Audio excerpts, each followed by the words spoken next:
nou is, het 'n rukkie gevat. Dit het eintlik begin toe ek 'n brandwond op my gesig gehad het. Nie geweet wat om eintlik daaraan te doen nie. En ek het my wat ek dink almal behoort te doen, is jou skoonma te bel. Ek het my skoonma gebel en sy het toe vir my herinner dat sy ietsie altyd gebruik het, wat sy by was salf. Wat sy self gemaak het. Sy het 4 kinders gehad, baie perde, so daar was altyd 'n nood daarvoor. En sy het toe vir my verduidelik hoe om dit te maak en hoe om dit te gebruik. Ons het gelukkig die plantmateriaal op die plaas gehad. En ek het dit gevra dat my man dit vir my sou gaan pluk. Op daai stadium nie eintlik geweet hoe om dit bymekaar te sit nie, maar so 'n mengel moes gemaak van 'n salf. Daar toe ek agtergekom het hoe goed dit gewerk het, hoe mooi my vel aangekom het, en dit het nie lank gevat nie, so 4 tot 6 weke kon ek nou regtig sien daar was 'n verskil aan my gesig. En toe het ek agterkom, nee, hier is ietsie wat ek nou kan gebruik in meer as een manier. Dit is basies hoe dit begin het, en so omtrent so 3,5 jaar gelede. So dit was nou basies, het ek eers begin met om 'n produk vir myself te maak. En ek dink dit is nou waar hulle sê 'n boer maak 'n plan, want ek moes letterlik 'n plan maak.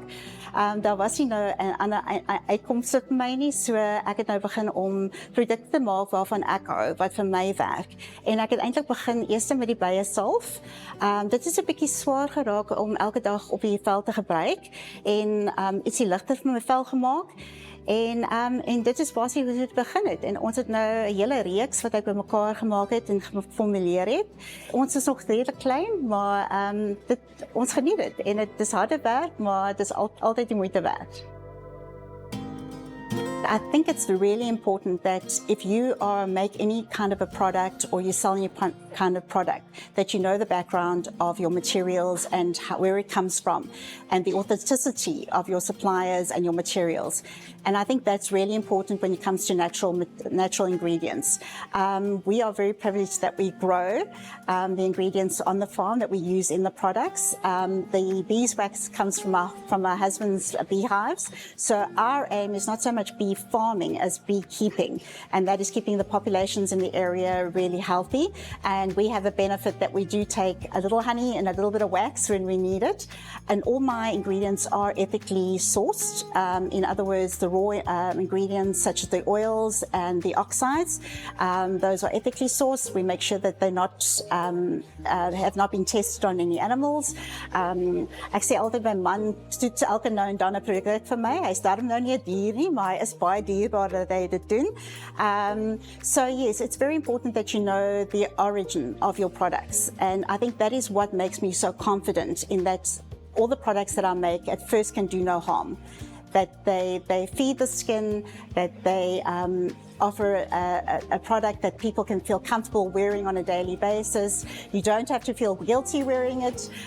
It's a clean product, and I think that enthusiasm and that resolute that I have about how well it will actually work for you and how comfortable it will be on the skin, that just allows me to sell it and allows people to buy it and believe that it is what it's marketed as.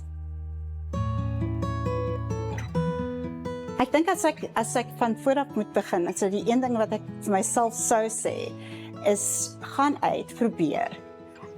Jy gaan nie weet tot en met jy probeer nie. I'm a very small company. Most of my sales are face-to-face. They are here at the market in George. I'm very, very blessed to be part of the Outeniqua Farmers Market here in George, which is one of the bigger farmers markets. Maar dit is 'n wonderlike ervaring. As jy jou produk, jy sit soveel van jouself in jou produk in. As jy dit mark toe vat en daar is ander mense wat van jou produk hou, daai ervaring en daai entoesiasme wat jy die terugvoering wat jy terugkry, sal vir jou lewenslank hou.